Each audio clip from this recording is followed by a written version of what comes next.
It was an age of grand public gestures and secret double dealings.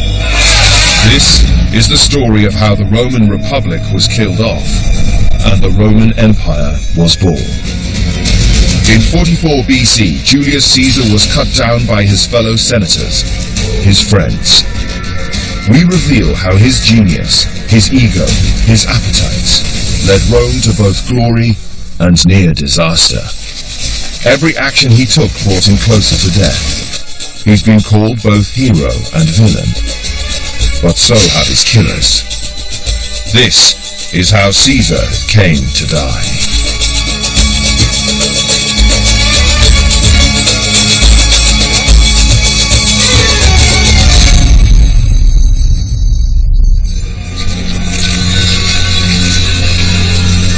The 1st century BC, Rome's been a republic for 400 years.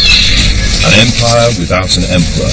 It has a senate, it has elected officials, it has written laws, and at the very top of its society, it has an elite class of men, all equal, all in competition, all desperate for fame and glory. Their ambition is the engine which powers this state. The Romans understand what a powerful incentive individual achievement and reward can be. And Rome's greatness depends on giving great men incentive to do great deeds. To win honor and personal prestige, they push back the boundaries of the empire. They build the city. The only danger is that one day, one person might become too strong. It's a very difficult balancing act. And the Romans pull it off for centuries, to their great credit, but it begins to fall apart. By 44 BC, Julius Caesar has become the greatest of these great men. He pushes all the ideals that the Republic has always encouraged to absolute extremes. And what he does will bring the Republic down. Caesar recognizes that he's living in an age in which the old rules are about to change. And so he is willing to take a series of steps that will lead to civil war, that will shake the system, that will cost him his life. There is no one left to be his counterbalance. He has maneuvered, clawed, and killed his way to become dictator. He is the most powerful man in Rome, the most powerful man that the world has ever seen. For that reason alone, Caesar is a marked man. There are people who will do anything to stop him. They are conspiring together very carefully. This whole event has to be really well choreographed, yet it ends in complete savagery. He will die, stabbed 23 times on the floor of the Senate's meeting house. The journey to this day, the 15th, or Ides of March, began 450 years earlier. Then too, the aristocracy acted against the dictator. It united to exile its own king. That's how the Roman Republic was born. The final king is a tyrant, and he is expelled. And from the point of his expulsion, the Romans are utterly determined that never again will they be ruled by one man. Their word for king, Rex, becomes an object of the most passionate hatred. Throughout the Republican era, this revolt is celebrated. Its leader becomes a legendary figure. His name is carried proudly by his descendants. Among them, one of Caesar's closest friends. The name is Brutus. He is an immensely important person. Brutus is a symbol of the very nature, the very foundation, the origin of the Republican institutions. History, tradition, above all, family. Rome places enormous value on these things. Her self-appointed guardians are the heads of ancient clans. These are the men who really run the city. This is the House of the Griffins. Back in Caesar's day, one of the most powerful men in Rome would live here. And if you were let into a room like this, you would be doing your deals, you'd be negotiating with the master of the house in incredibly lavish setting. It was here you'd come to ask for favours. You'd ask for a loan, you'd ask for assistance. In return, you gave honour to the man who lived here. In private meetings in luxurious surroundings like this, the future of the Republic was stitched up. Perhaps it makes sense to think of aristocratic factions in the Republic as operating almost like mafia families. Those who are awarded power by the Republican system of government have the opportunity to win legions and wealth and backing for themselves beyond the wildest dreams or indeed nightmares of the original founders of the state. Between them, they carve up political appointments, trade concessions, military commands. But just as the mafia operate within rules, so also do the Roman aristocracy. Ideally, the way it's supposed to be in the Roman Republic is that no one man is supposed to outshine any of the others. There's this constant tension in Roman history. Got to encourage great men to do great things, but pull back, because you don't want them going too far. The Romans of Caesar's time can remember when the system last failed. 40 years before, they lived through a vicious dictatorship. A general named Sulla had seized power. Sulla wins a terrible, bloody civil war, and he posts the names in public of senators who are going to be killed, and whose property is going to be confiscated or sold for a song.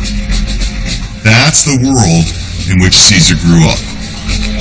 The young Caesar was stripped of his wealth and forced to flee.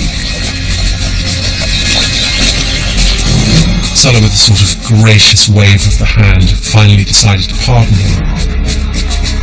Sulla, who was ambitious, a gambler, probably saw in Caesar someone rather like himself. It's certainly said that even as he pardoned Caesar, he gave warning that this young man was very, very dangerous. Sulla was perhaps the first to study Caesar and glimpse his potential. In the 20 centuries since that time, countless others have tried to understand him, to build a clear picture of a man whose extraordinary actions are well recorded, but whose motives are often difficult to grasp. A remarkable find brings us closer than ever before. The city of Arles, southern France.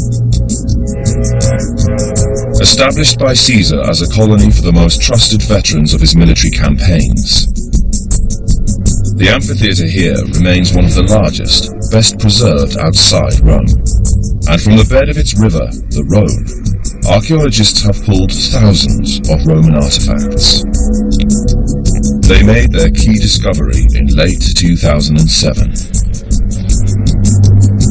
From its location and its resemblance to certain first-century coins, some historians believe this very lifelike sculpture is a portrait of Caesar. You can see some of the characteristics. You've got the heavy furrows on the brow, the chin, the Adam's apple, and the creases on the neck. All of these are very familiar from Caesar's coins. The bust is naturalistic. If it is Caesar, it's not like any other image of him. Almost all the others were certainly produced after his death. They're romanticized, idealized. He's more god than man. But this could have been drawn from life. The Romans of this period don't represent themselves as particularly handsome or impressive-looking human beings, but they do emphasize maturity, age, distinction. These were people you could trust to run the state. But the problem is, if you look at a bust like this, it's rather lifeless. It's very hard to get inside the mind of that person. And this was a big problem for people at the time. They were worried about Caesar. They didn't know what he planned in the long term. If this is the face of Caesar, then we know what he looked like. We also know what he did because he wrote his own account.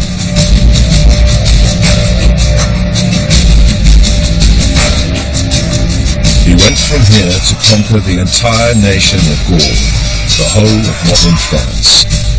He fought more pitched battles than anyone who has ever lived. His people voted in more honors, more titles, more power than anyone else in their history. But they would still cut him down. In the beginning, Caesar follows a very traditional path. It starts with mastering the one skill essential in public life. He learns to talk to the crowd. He is a formidable orator. He performs in the law courts. He obtains magistracies. Almost everything he turns his hand to turns to gold. Legal cases are heard in the forum, the centre of public life. It's here in the open air that people first see Caesar perform. He has a famous family name, but he can't back it up with inherited wealth. Instead, he deploys the weapons he does have, his quick wit, and most of all, his charm. This is Caesar's rostra. It looks like a stage. There's a very good reason for that. This high platform was where Roman orators addressed the crowded assemblies of the Roman people. Public life in Rome was just that, public. When Julius Caesar appeared in a law court as an advocate, the trial occurred over there, on a raised platform in the middle of the forum. Anyone passing by could stop and could listen, could pay attention. And that was what Caesar hoped for. He had to make the crowd stop. He wanted people to notice him. The outcome of the trial didn't matter half as much as Caesar's fame. Caesar knows his own talent, but he won't rely on that alone. He decides to go and learn public speaking from the best. No matter that it involves a 900-mile voyage to the island of Rhodes. This is the kind of cold calculation that will later make men fear him. On the way, he's kidnapped by pirates and held prisoner. When the pirates set a ransom, Caesar tells them he's insulted and demands they ask for more. This, at least, is the story he'll later tell. It's not just spin. This man writes his own history.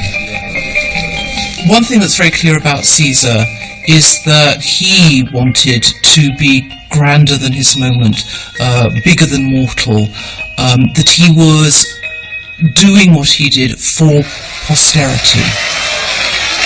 Time and again, he turns adversity to advantage. When he wins his first minor public office, he's required to stage gladiator games and pay for them out of his own pocket.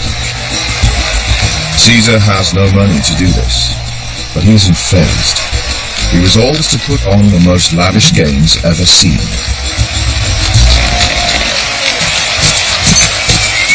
He runs up massive debts, but he banks on winning political capital. Popular support means high office. High office pays. So he's building a fan base as an investment. He is like the owner of a football team who is willing to splash any amount of money to buy the most expensive players and to really rub it in the face of opposing fans. In the past, senators carved up power between them. But Caesar's doing something else. He's appealing directly to the mob. The old guard find it disturbing. His enemies in the Senate, who are well aware of what he's up to, are forced to rush through legislation trying to limit the amount of money that can be spent on gladiators. The Senate is right to be apprehensive. The gladiator games of 65 BC create a close bond between Caesar and the common people that will never be broken. And Caesar has momentum. In a move that surprises everyone, he now targets one of the great officers of state. He wants to be Pontifex Maximus, the head priest.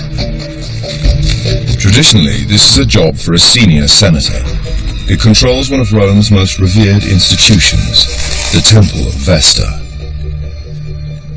Here, the Vestal Virgins guard a sacred flame, and it's a symbol of Rome itself. People believe that as long as it burns, nothing will threaten them. By becoming head priest, Caesar will be at the center of the Roman establishment. Many see it as a ceremonial role, but he sees its political value. New excavations are taking place at the Temple of Vesta.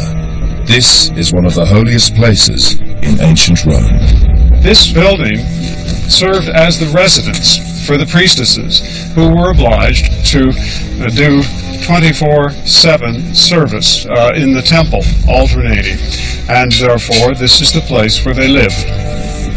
While the Vestal Virgins commit to 30 years of service, the job of head priest is held for life.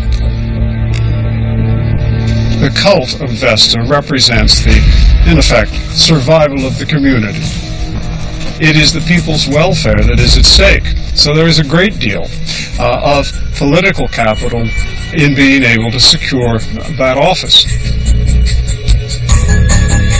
The head priest is also elected by the people of Rome. When Caesar decides he wants the job, all he has to do is get their support. Once more, he borrows a vast fortune. Then he sets about buying the vote.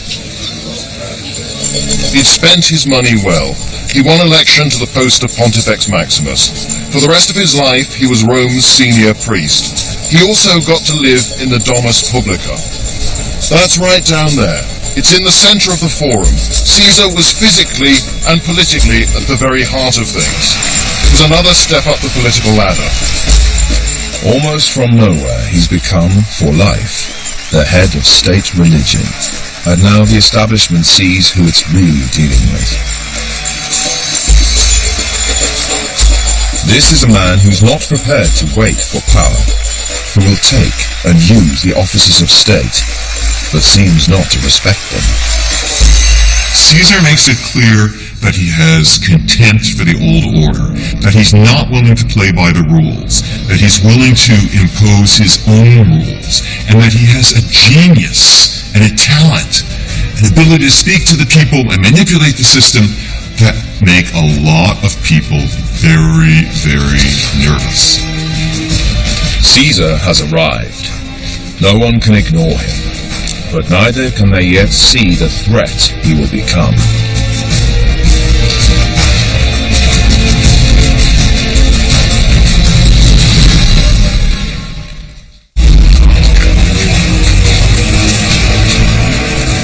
Caesar makes his name in a city where politics is vicious and unforgiving. It's based on secret deals and sudden betrayals. The decisions that determine the course of the empire are taken behind closed doors. There was already a shadow government that was really running Rome. Some of the city's godfathers had spotted his talent early on. They'd bankrolled his political campaigns. One of the reasons that Caesar is successful in his career is because he is able to prove useful to cynical men who want to use the Republic for their own purposes. But now, with enormous popular support and a growing reputation, he has something of his own to bargain with. He plans to run for consul, the most senior office of state, and he forges a pact with Rome's two most powerful men. In that political alliance, Caesar was very much the junior man. Caesar was a man who had extraordinary talents, but not nearly the wealth or the reputation of the two older men. The first man is Crassus. In a rich city, he is the richest of all. This is a senator who once declared, "No man may account himself rich unless he can fund his own army." He owns dozens of city blocks. He's a slum landlord, and he runs his own fire department. Crassus buys burning buildings at knockdown prices. And now he's the third partner in a deal between Julius Caesar and Pompey Magnus, Pompey the Great. Before Caesar, Pompey was the most popular and successful commander that Rome had ever had. Anyone who was going to succeed would have to model themselves and emulate Pompey. And I think Pompey not only changed Roman politics, but also must have changed what Caesar thought of himself. Whatever Pompey can do, I can do. Before Caesar, Pompey had dominated Rome's enemies, her senate, even her skyline. A vast structure was rising above the city, Pompey's theatre. Much of it is now buried under modern buildings, but a 3D map, based on new research, tells an extraordinary story. Architecture speaks volumes. Buildings make statements. Pompey built his building to last and to ensure that his reputation lasted with it. And in that regard, he was very successful. Some 6 centuries after Pompey's death, his theater was still being used, was still associated with his name and his glory. It's built with the spoils of war, as a gift for the people. It holds an audience of 40,000, every one of them in Pompey's debt, every one of them reminded of his greatness. This theatre is Roman politics written in stone. It also had a curia, a senate house, a place where the ruling people of Republican Rome could come together for a meeting, but do so almost literally in the shadow of Pompey and Pompey's monument. This is the place where Caesar will die, long after both Pompey and Crassus have met their own violent ends. These men have fought all their lives. They are uneasy allies. But they set about carving up the Roman state. Crassus represents business interests in the East. He wants laws passed in their favor. Pompey brings brute strength, his legions. He wants land and reward for his soldiers. Even the very greatest figure in Rome, even a Pompey the Great, has to secure backing across the Senate and beyond. And to do that, he needs magistrates who are able to provide him with votes. That is where Caesar comes in. Caesar can give them what they want if he wins the consulship. He'll get power, and at the end of his term, he'll get a rich province to govern. The deal is made. After 400 years of proud Republican history, all power now rests with 3 men. Caesar spends his year as consul, then heads out to govern his province. What he does in Gaul, modern-day France, will become the stuff of legend. Arles was part of the Roman province of Transalpine Gaul, and when Caesar arrived here, that was threatened by migrating Gallic tribes, who, if they weren't stopped, could end up threatening Rome and Italy itself.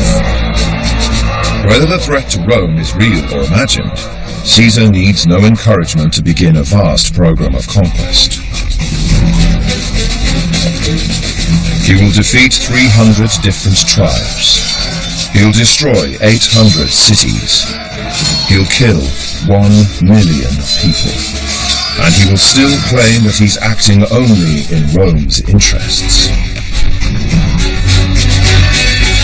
Caesar presented his campaigns as very much in the interests of Rome's republic. War after war was fought to defend the interests of Rome's allies. Above all, the Gallic Wars reveal Caesar as a military genius. A man capable of leading his troops to victory after victory. Most of what we know comes from Caesar's own accounts. Pieces of propaganda, written for the Roman people. But the facts speak for themselves. One battle in particular shows the kind of enemy that Julius Caesar was. The campaign had been going badly for Caesar, and he began to retreat down here to Provence. He's being pursued by a large army. The Gaulish tribes have united under one leader, Vercingetorix. Then he won a minor skirmish when Vercingetorix's cavalry attacked his column. Caesar immediately turned round, pursued the Gauls, and went for the jugular. Caesar and his 3 legions pursue Vercingetorix's forces to the hilltop citadel of Alesia. Caesar marched to the city and immediately began work surrounding it with a line of fortifications. The scale of Caesar's ambition, his vision, his ability to motivate his men, can all be seen in what he orders them to build. It's an 11-mile loop around the city. There are watchtowers and man-traps, 12-foot-high ramparts and 2 deep ditches, 15 feet wide and 15 feet deep. Caesar's 15,000 men build it all in just 3 weeks. Vercingetorix had sent for help. Messengers went to all the tribes throughout Gaul. They raised an army which Caesar claims consisted of 250,000 men. So Caesar set his men building a second line of fortifications. The first had faced inwards towards the city. The second faced outwards. He and his troops have walled themselves in. They are outnumbered 5 to 1. There can be no escape. It's victory or death. The siege lasts nearly 2 months, but Caesar eventually grinds Vercingetorix into submission. He leaves thousands dead. Alesia marks the end of resistance to the Roman conquest of Gaul. The impact of Caesar on Gaul was obviously staggeringly violent. For 8 years his legions marched up and down. They killed hundreds of thousands of people. They enslaved 1 million more. Caesar has increased the size of the empire by almost a third. His achievements are a match for Pompey's. Slavery, plunder, and taxation all reap enormous rewards. They make him richer than Crassus. He also acquired glory. He became the most famous commander of the Roman Republic. Caesar has always been a consummate politician and major public figure, but more than that, 8 years of continuous fighting have turned him into a man that other men will follow anywhere. He had an army of fanatically loyal soldiers, loyal more to Caesar himself than they were to the Roman state. When it came to the crunch and civil war loomed, these men would fight for Caesar and not the Republic.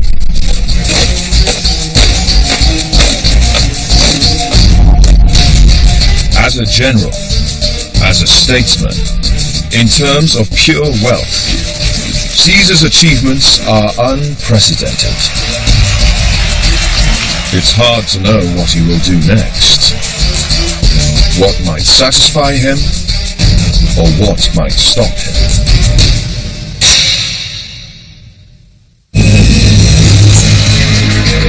Rome is about to be hit by a power struggle which will determine the course of history. It will be fought by huge armies across the empire, but it begins as a personal rivalry.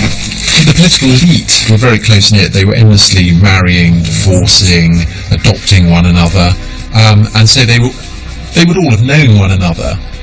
That didn't necessarily lead to better relations. Often the very fact that they knew each other meant that they loathed each other all the more. Crassus is now dead.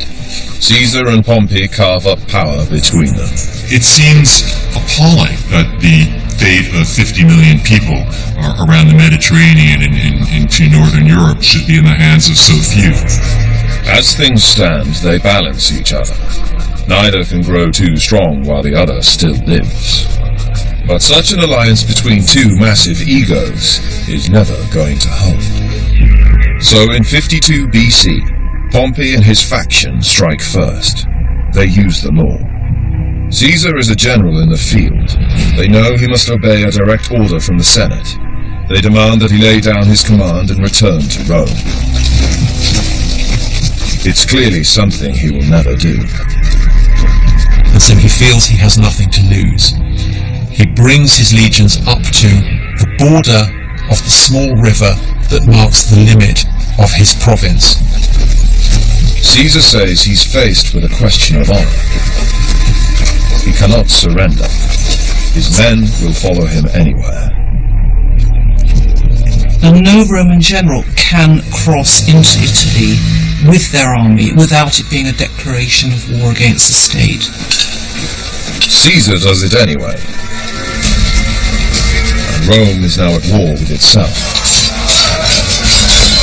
So although Pompey and Caesar are cast as opposites, antagonists, they were two of a kind. They were like two scorpions in a bottle, locked in a malign and destructive relationship. The rivalry draws in over 50,000 troops. Its battles are fought in every Roman territory, in Italy, in France, and Spain. The decisive clash sees Pompey's forces annihilated at Pharsalus in Greece, and the once great general is murdered while seeking asylum with the pharaoh in Alexandria.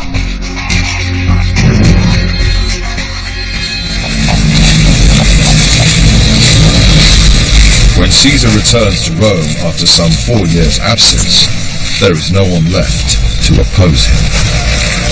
The problem that faces a Roman who has waded his way through blood, sees the mastery of the Republic, is what he then does with his power. This is power of a kind that no Roman has enjoyed for 400 years. He promises a new era of peace and stability. The battles are supposedly over. He's already received every honor that the Roman Republic can legitimately give him. But the Senate votes him an office, which in the past was reserved only for times of dire emergency. His new title is Dictator. That really was the tipping point. That was the moment at which I think it became inevitable that he was going to be assassinated. He's to be dictator for 1 year. Then a cowed, frightened Senate makes it 10 years. Then they make him dictator for life. Having given him everything, they're faced with a terrifying question. What now? The Senate come to see Caesar to offer him the honour of being a living god. He is supposed, in those circumstances, to stand up to greet them. But he does not, and he remains seated, and that would seem to us a fairly minor issue, but within the Roman context, that's an appalling piece of political arrogance. And Caesar's arrogance is justified. He doesn't need the Senate anymore. He has the backing of the military and a mass of Rome's citizens. The reforms he introduces over the next 2 years, a basic welfare system, a new deal for veterans, only serve to strengthen his position. To the old guard, he appears to be trampling on everything they value. They can actually see it in the Forum, the ancient public heart of the city. Here, new buildings spring up, all bearing his name. And there's no telling what he'll do next. Slowly, it begins to dawn on the people of this city just how high Caesar may have set his sights. He may want the one thing that all Roman decency both forbids and fears. This man has the ability to become the king of Rome. To make himself king would be to kill the Republic. To strike at the fundamental ideas which made Rome great. And yet what makes monarchy so dangerous is that it is, to some, attractive. The strong man leading his country forward to new greatness. After all, this is a city addicted to glory. One which takes its name from its founder, its first king, Romulus. The Romans said that their city was founded in the 8th century BC. Tradition has it that the twins, Romulus and Remus, were abandoned in a crib that washed ashore on the Tiber River. It was said that the twins had been rescued by a she-wolf, a lupa, and that she raised them in her cave, the Lupercal. Today, a chance find made by archaeologists on the Palatine Hill suggests that even after 400 years of the Republic, this myth was still alive. Cristiano Russo, that was working on the project, has drilled in exactly in this point. Right. And you can imagine the surprise when he found at a certain moment a cavity, empty space. So he introduced the video camera. The camera found a richly decorated cave. The mosaics on its walls date to around the time of Caesar, and on the basis of its location, scholars believe that this place was once venerated as the Lupercal. Here, So the myth could fit, it all makes sense, Yes. even whether true or not. And to confirm that, it is very important for the history, for all the history of Rome. So it's clear that in Caesar's time, even though the Romans have thrown out their kings, the idea still fascinates them. There is an annual festival called the Lupercalia, which brings the city to a standstill. In 44 BC, Caesar uses it to make his move. Everything about the festival of the Lupercalia is mysterious. And it may be that the fact that this celebration goes right back to the monarchical origins of Rome were felt by Caesar to be an appropriate time to test the waters, to find out whether just conceivably, just possibly, the Roman people would allow him to become king. Caesar has Mark Antony, his loyal lieutenant, dressed in traditional wolfskin costume, offer him the ultimate symbol of kingship, a crown.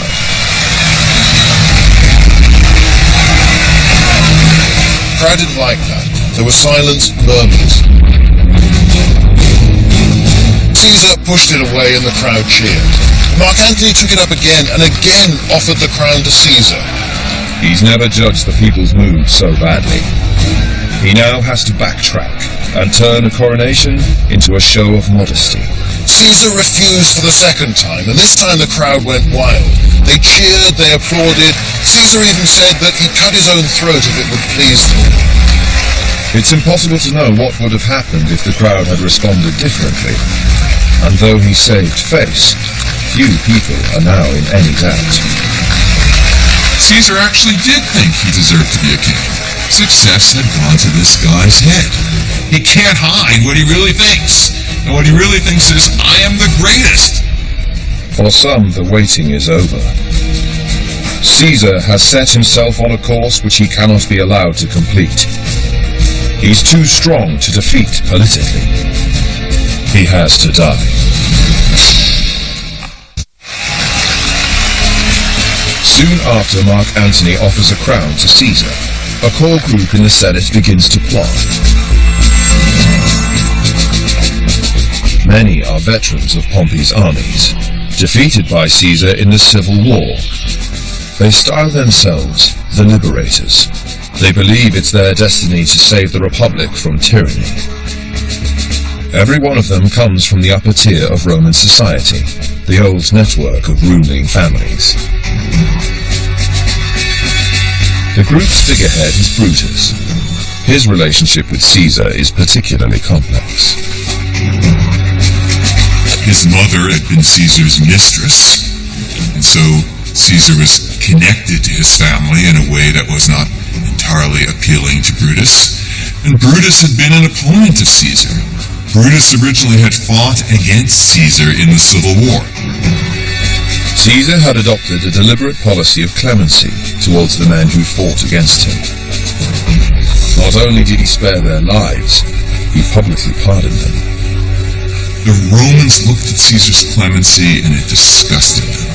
They had contempt for it and contempt for themselves that they accepted that clemency. One of the founding myths of the Roman Republic was that it was born out of the expulsion of the kings from Rome. Brutus was a descendant of that first Brutus who expelled the kings, who gave birth to the Republic. So that pressure of the past is very strongly in the minds of the conspirators. Suddenly, the pace of events picks up. It's announced that Caesar will soon lead his legions on a fresh campaign abroad. He'll be leaving the city for at least 3 years. If the plotters are going to act, they have to do it quickly.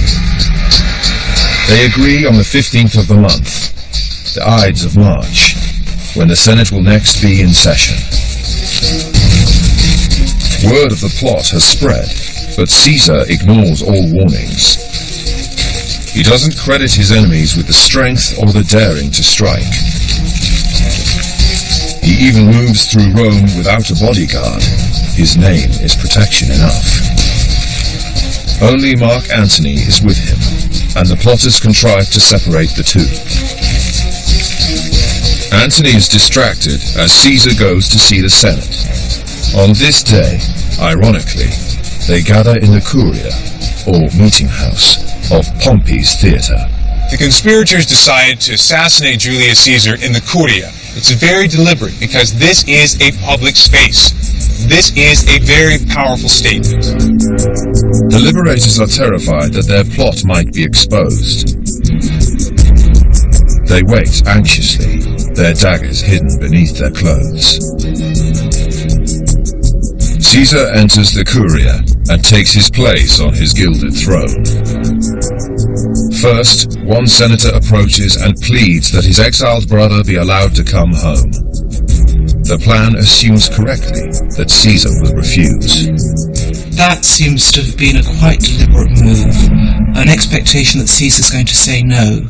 And in saying no, he can be yet again, in that gesture, revealed as tyrant. The pleading senator grabs at Caesar's robe. That's the signal. The first blow hits him on the neck. Then, all the conspirators step in to strike. It's a confused attack. So violent are the stabbings that the conspirators were apparently even stabbing each other in their efforts to get at Caesar's body, and it's described as being like the hunting down of a beast. The last blow is struck by Brutus, Caesar's one-time friend. And at that point, he gives up his attempt to survive. Caesar was a hero to the people, and now he is dead. The so-called liberators have completely misread the situation. They thought they were rescuing Rome, but they've plunged it into chaos. With Caesar dead, his killers believe that the old republic will be restored. All the power that Caesar had gathered for himself will revert to the heads of Rome's leading families. This will be their reward for ridding the city of a tyrant. They thought that there was wide support in Rome for the idea that a would-be king should be put down. It's clear that they lack Caesar's feel for the mood of the people, and that they were wrong and Caesar was right. What happens is that there is tremendous support not for the liberators, but for Caesar and his heirs. The funeral takes place in the Forum 3 days after Caesar's death. His nephew, Octavian, is revealed as the heir to his estate. He now joins forces with Mark Antony.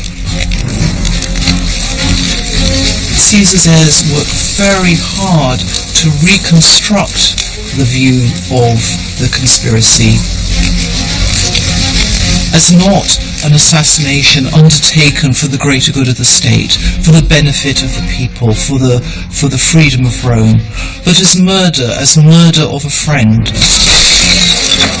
The populace rise up. They riot against the liberators and they burn down their houses. What follows is another civil war, and this time, neither Brutus nor his friends are shown mercy. Octavian doesn't merely avenge Caesar's death, he actively encourages the cult that soon springs up. People start to worship the murdered Caesar. Within months, people had set up altars to him. Within a year, he was formally declared a god. Now, Caesar himself probably wouldn't have cared too much about that. He was only ever worried about immediate political gain and what posterity thought didn't really matter. But he would have approved of the way his adopted son, Octavian, turned himself into the son of the divine Julius, and would fight his way to power and become Rome's first emperor. This was perhaps Octavian's greatest tribute, completing the job that Caesar had begun. In 27 BC, he was crowned emperor. He became Caesar Augustus. He begins his reign, takes on the name of Caesar, son of Caesar, at the beginning in order to ensure the loyalty of Caesar's troops. Ultimately, all that has happened is you kill Caesar and now you get another. The success of the Roman Republic was built on the actions of great men, though its citizens lived in constant fear that too much power would corrupt one man. This was the paradox at the heart of the city-state, and Caesar never found a way to resolve it. He couldn't see beyond the opposite poles of republic and monarchy. But Octavian finds a third way. He negotiates for himself the title Princeps, first citizen of Rome. He becomes more powerful than any king. And the greatest irony of all is that Octavian manages to create an imperial monarchy, to create, if you like, a tyranny far greater than anything that Caesar seemed to have been attempting. To the men in the Senate who killed Caesar, their actions, the murder of a friend and colleague, must have seemed radical, even revolutionary. They believed that the blood of a tyrant would renew their ancient republic.